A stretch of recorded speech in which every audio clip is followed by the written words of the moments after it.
Convido agora o professor Douglas Roberto de Almeida Batista, que falará pela Convenção Geral das Assembleias de Deus. O professor Douglas Roberto é bacharelado em Pedagogia e Teologia, mestrado em Ciências das Religiões, doutorado em Teologia, licenciado em Filosofia, especialista em Docência do Ensino Superior, é presidente das Assembleias de Deus no Distrito Federal e dada a Ordem dos Capelães Evangélicos do Brasil. É presidente da Sociedade Brasileira de Teologia Cristã Evangélica e do Conselho de Educação e Cultura da Convenção Geral das Assembleias de Deus no Brasil. É diretor-geral do Instituto Brasileiro de Teologia e Ciências Humanas e editor-geral da Rede de Estudos Pentecostais Assembleia. Excelentíssima senhora ministra Rosa Weber, relatora da DPF 442, demais autoridades, expositores, auditório. Represento nesta audiência pública a Convenção Geral das Assembleias de Deus no Brasil, CGADB. Nossa instituição é constituída por cerca de 100 mil pastores, entre consagrados e credenciados, e nossas igrejas comportam 22 milhões de brasileiros, entre membros e congregados, nos mais de 100 mil templos-sedes em todo o território nacional. Estes dados caracterizam a elevada representatividade das Assembleias de Deus na sociedade brasileira. Reiteramos nesta exposição, excelentíssima ministra relatora, que esta ação de descumprimento de preceito fundamental, a DPF 442, que pretende legalizar até a 12ª semana da gestação o assassinato de ser indefeso e inocente no ventre da mãe, não merece prosperar. Provavelmente a expressão que utilizei não seja politicamente correta, mas é exatamente acerca disso que trata esta DPF, a busca de autorização legal para matar inocentes no ventre materno. A Convenção Geral das Assembleias de Deus no Brasil se manifesta contrária pelas seguintes razões. Em primeiro lugar, porque o direito à vida não pode e não deve ser violado. Arrebata-se da Carta Magna em vigor a garantia à dignidade da pessoa humana e o direito fundamental à vida, demonstrando dessa forma a desmesurada importância que o Constituinte originário concedeu ao direito à vida.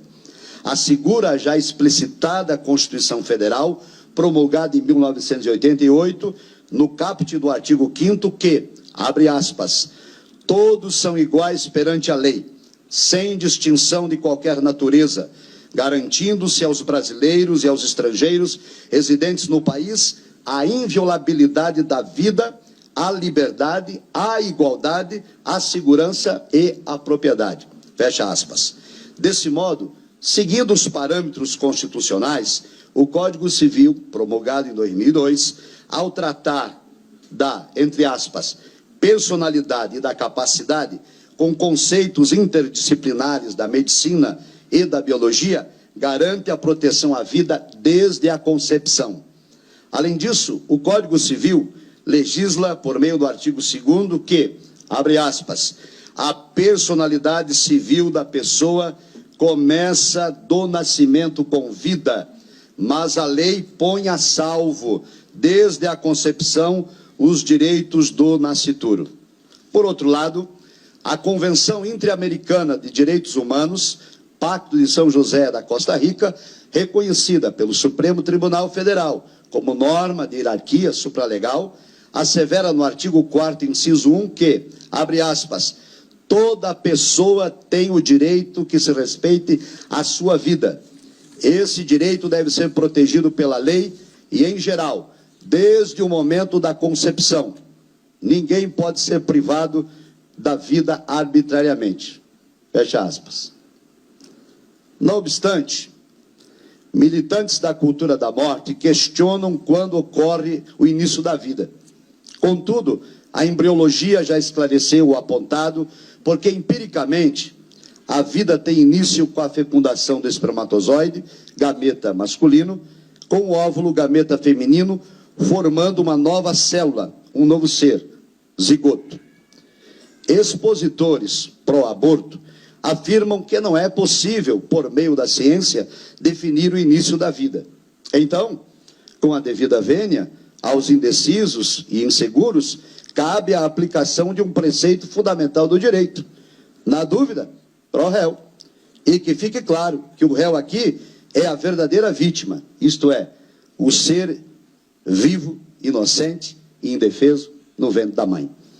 Quanto ao já citado artigo do Código Civil, a douta civilista Maria Helena Diniz o interpreta do seguinte modo, abre aspas, embora a vida se inicie com a fecundação e a vida viável com a gravidez, que se dá com a anidação, entendemos que, na verdade, o início legal da consideração jurídica da personalidade é o momento da penetração do espermatozoide no óvulo. Fecha aspas. Desse modo, douta ministra, fundamentados em tais dispositivos legais, arruaza-se com excelência o pretérito do início da vida, ou seja, na fecundação dos gametas. Portanto, a prática de abortamento, assassinar um inocente e indefeso ser no ventre da mãe, é atentado contra a inviolabilidade da vida e um insulto à dignidade da pessoa humana. Para nós, excelentíssima ministra relatora, data vênia, o ordenamento jurídico é claro, isto é, o direito à vida não pode ser mitigado por qualquer outro direito, haja vista que todos os demais direitos são oriundos do direito à vida. Aliás, todos os aqui presentes, os que defenderam e os que ainda vão defender o abortamento, só podem fazê-lo por estarem vivos, por não terem sido vítimas do aborto praticado de suas respectivas mães. Por isso, reitero, o direito à vida não pode ser mitigado. No entanto, preocupa-nos as demandas judiciais disfarçadas de progressistas, mas que na realidade estão permeadas de viés ideológico, político, partidário. Igualmente, estamos apreensivos com os excessos advindos da cultura jurídica pós-positivista, que busca ir além da legalidade, que ultrapassa a letra da lei, permitindo ao julgador tornar-se simpatizante de ideologias e assim emitir juízos valorativos, a fim de atender aspirações de supostos direitos de militâncias diversas que afrontam e desrespeitam os direitos fundamentais descritos no texto constitucional. Não existe, ministra relatora data vênia, preceito fundamental para matar inocentes. O preceito é pelo direito e pela inviolabilidade da vida. Em segundo lugar, esta DPF não merece prosperar porque o abortamento está em desacordo com a moral razoável dos brasileiros. Indiscutivelmente, a prática do abortamento é ato reprovável para a maioria da sociedade brasileira. Revela o censo de 2010 que mais de 85% dos brasileiros professam a fé cristã. E o ato de tirar a vida de outrem, seja de um embrião, feto, criança, jovem, adulto, idoso, saudável ou doente, é atentado à lei da ética e da moral cristã, pois viola o 6º mandamento do decálogo bíblico que diz, não cometerás assassinato. Discute-se que a questão em debate não pode ter parâmetro religioso e que somos fundamentalistas, fanáticos, extremistas, dentre outros termos pejorativos, simplesmente porque insistimos em defender a cultura judaico-cristã. Diante disto, eu me pergunto, desde quando que ter convicções religiosas, acreditar em Deus e ter a vida pautada na ética e na moral cristã, tornou-se um ato criminoso nesta nação? O Brasil não é um país totalitário, socialista, fascista, marxista ou ateu.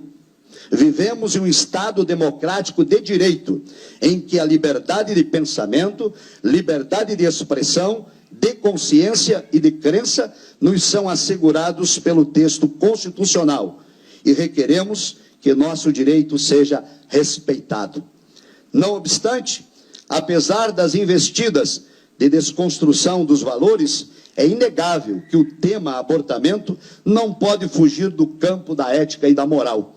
E é por causa disto, ministra relatora, que os militantes abortistas têm verdadeira aversão à realização de um plebiscito nacional, porque sabem que a opinião pública é contrária à prática do abortamento, inclusive com o voto desfavorável das mulheres, cujos direitos os ativistas alegam defender.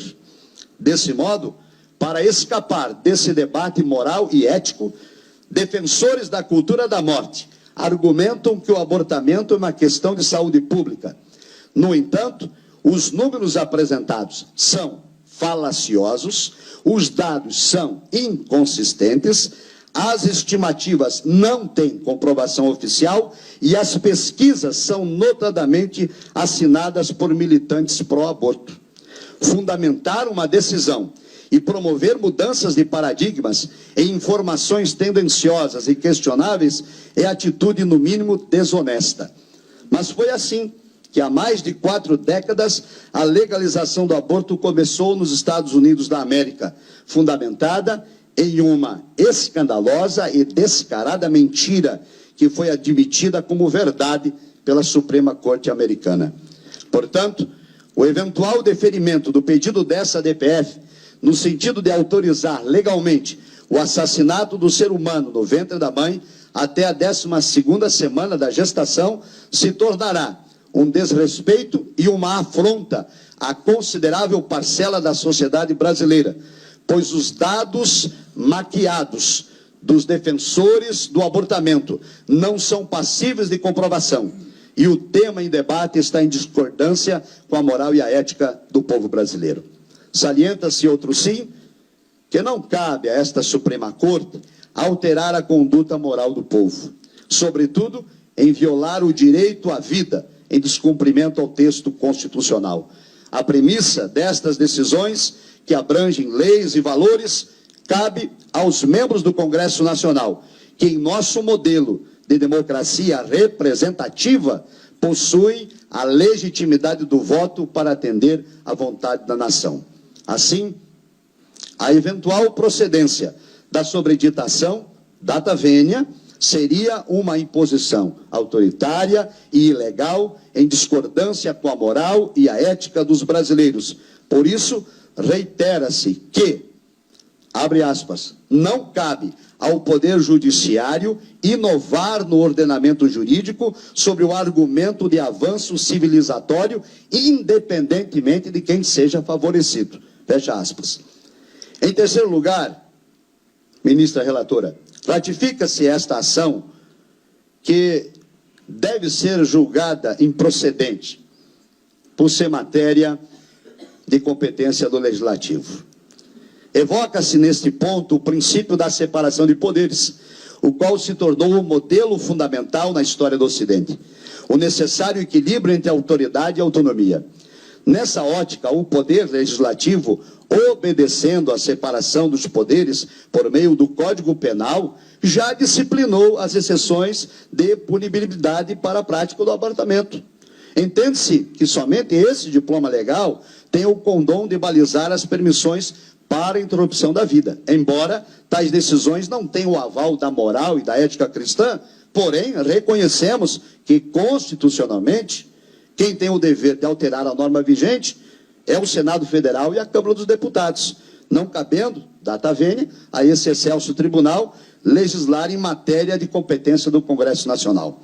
Salienta-se ainda que o pluralismo religioso e o debate democrático representativo para a promulgação de leis encontra sua guarida no Congresso Nacional. Portanto, é lá, por meio dos representantes eleitos pelo povo, que se garante a legitimidade da vontade majoritária, resguardando-se, evidentemente, os direitos da minoria.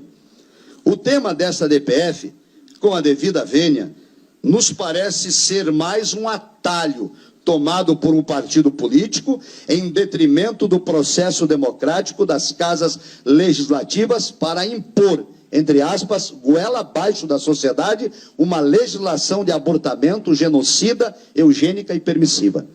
Destaca-se também que ambas as casas, Câmara dos Deputados e Senado Federal, possuem projetos de modificação do Código Penal e que as reformas já ocorridas ao ordenamento vigente, por intermédio do processo legislativo, não abrangeram a descriminalização do abortamento e que, inclusive, tramita na Comissão de Direitos Humanos e Legislação Participativa do Senado Federal a sugestão legislativa 015/2014, que trata do mesmo tema desta DPF em discussão.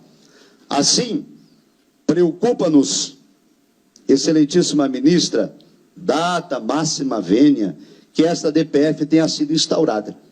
Uma vez que o parágrafo 1º do artigo 4º da Lei 9.8882/99 diz textualmente que, abre aspas, não será admitida arguição de descumprimento de preceito fundamental quando houver outro meio eficaz de sanar a lesividade. Fecha aspas.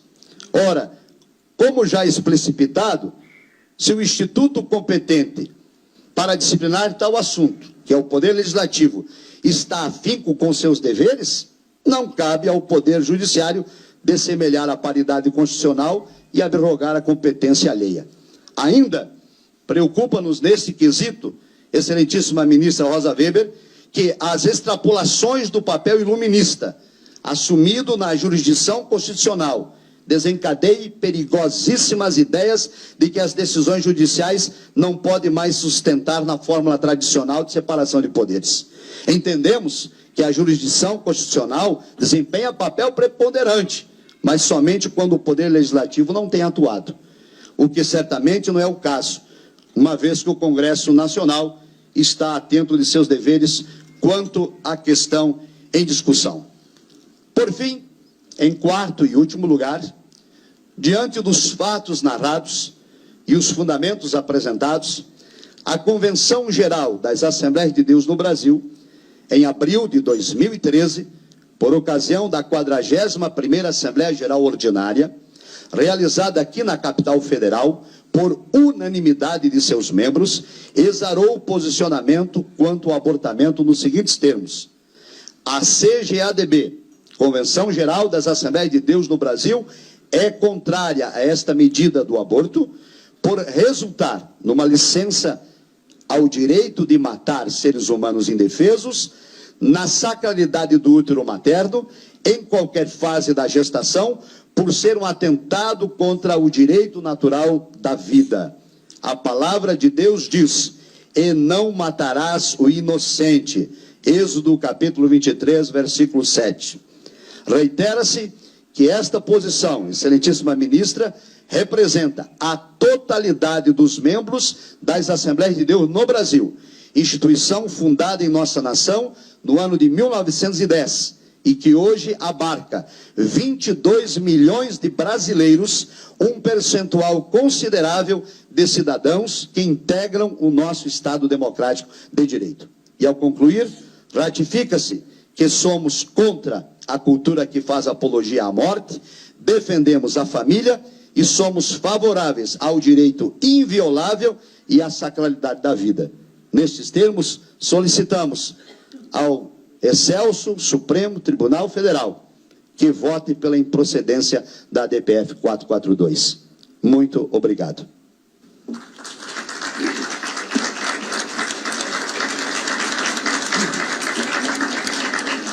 Agradeço ao professor Douglas Roberto de Almeida Batista e convido o professor Lourenço Estélio Rega para fazer uso da palavra em nome da Convenção